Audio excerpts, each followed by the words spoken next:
Alright guys, we're doing another Pokemon TCG, and I'll be battling this guy. I'm going up against some real players, and we're going to go ahead and get this underway.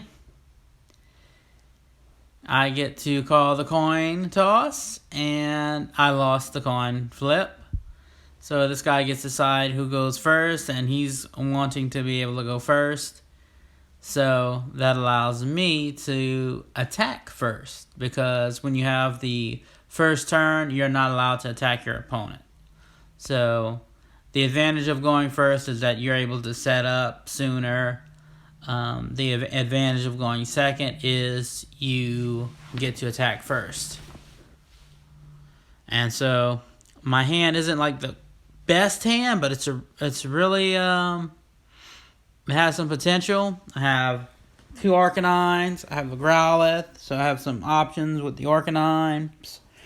I got a Stoutland that I won't be able to use just yet. And he's got a Zubat and a Zubat.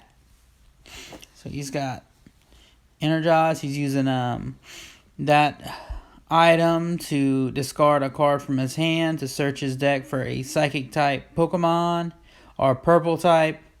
I like to say colors instead of the actual types, because certain cards like Psychic, quote unquote, represent also poison and ghost types. Grass types represent grass and bug. And so they have some different types that are represented by certain colors. Go ahead and attack.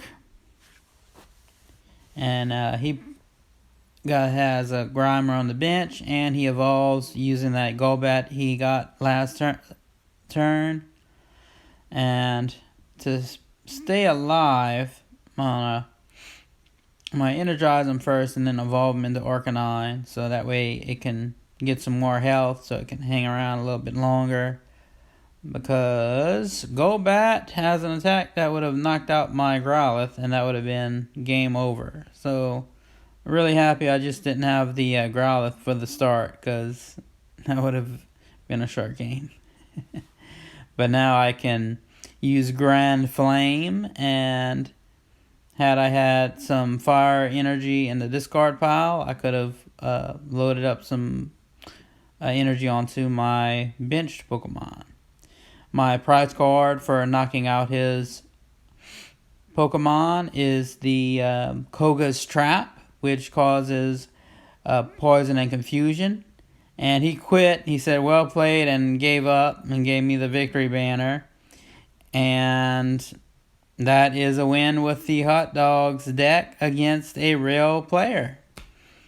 And now, I could just quit now while I'm ahead, but I decided to go one more round and just to do another battle, just to see if I, just because that one was cut short. And so I'll be battling this guy, and he'll be calling the coin flip. And he's taking a while to decide whether he's going to go with heads or tails. I mean, just pick a side. Come on, man. And I find people that hesitate like that, they're trying to get you to rage quit, but he doesn't know who he's going up against. And now he's deciding who goes first, and he's taking a while to do that. So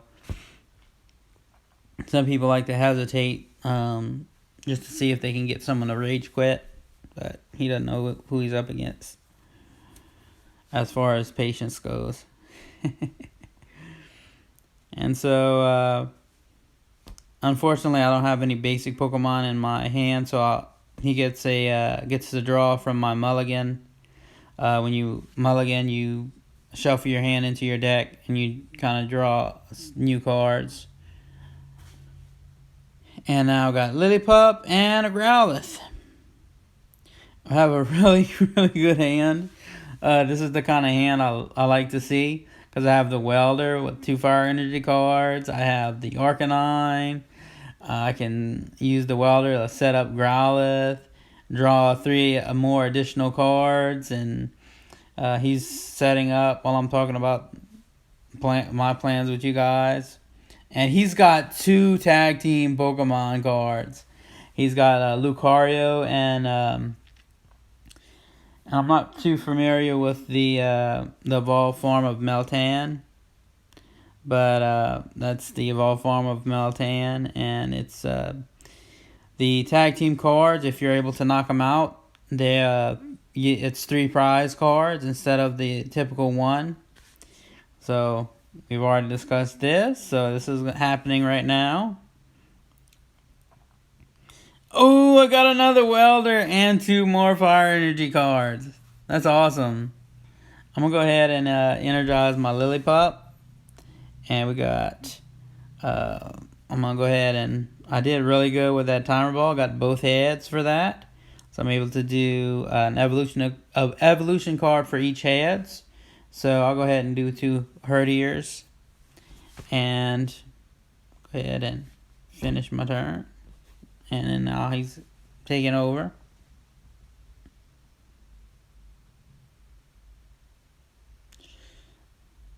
And he's a Steel Fist against my Lillipup, which almost knocks it out. And so that's no good. So I'll go ahead and retreat my Lillipup and send in Growlithe. And I'm evolving an Arcanine. And I'll go ahead and evolve Lillipup into Herdier. And when it evolves into Herdier, you're able to search your discard pile for an item card and put it back into your hand. And I'm going to go ahead and energize my Arcanine and draw 3 cards. And I'll go ahead and energize my Herdier. And I'll attack with Grand Flame. And I'll pull a discard pile. From my discard pile, I'll pick a fire energy card to energize my Herdier. That way it's good to go. So I have 2 Pokemon all set up.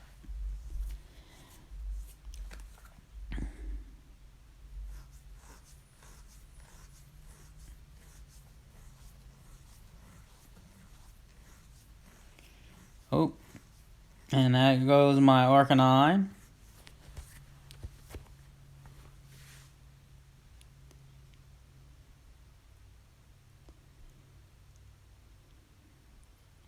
Alright, and I'll go ahead and evolve my Herdier to Stoutland and do Ferocious Bellow.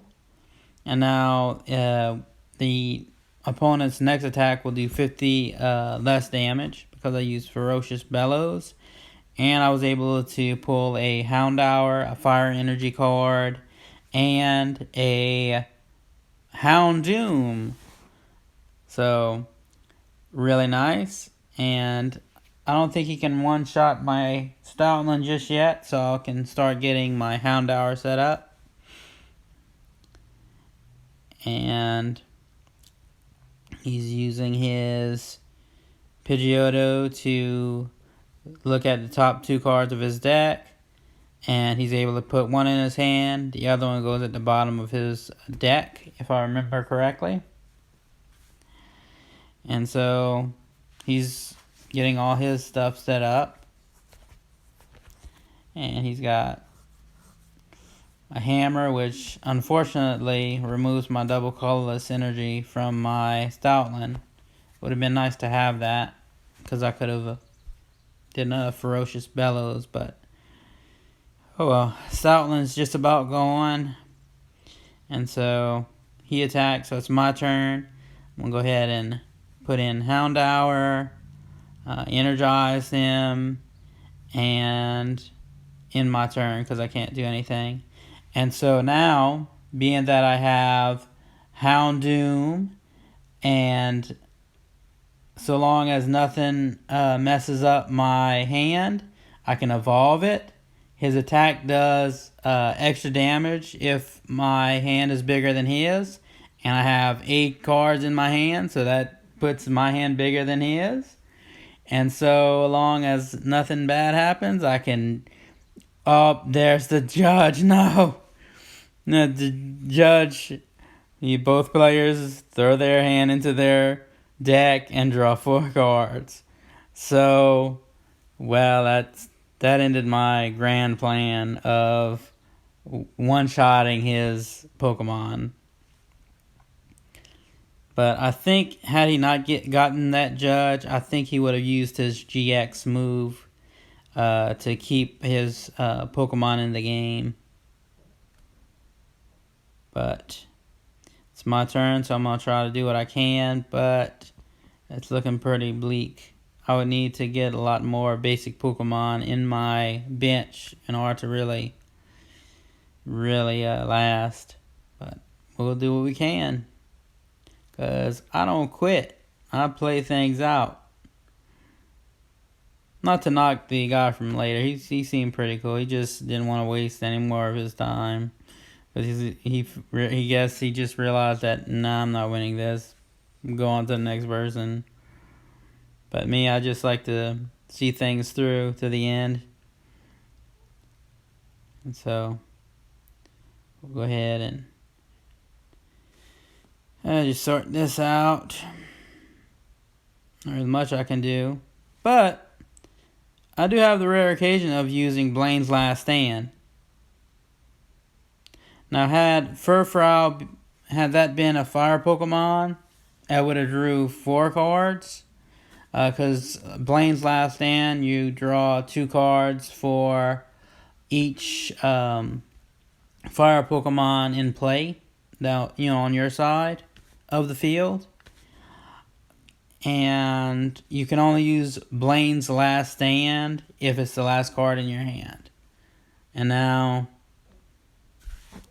Blaine's Last Stand ain't working out too good, because I'm about to be top decking and just have 1 card for each.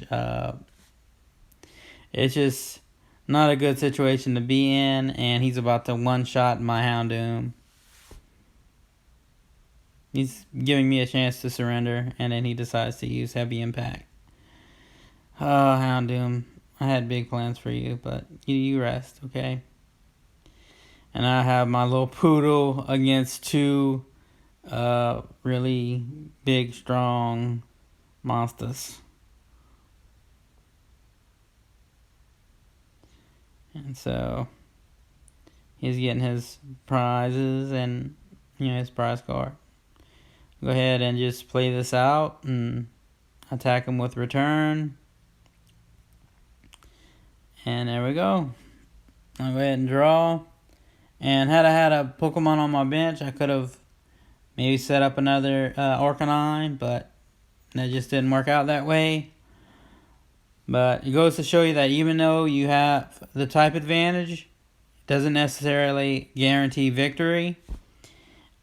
And just finish playing this out. I hope you guys had a fantastic Pokemon Day. And if you have any ideas for any kind of other themed decks you would like to see, let me know in the comment section below. I'm gonna try to think of an idea for next month. But for now, thanks for watching.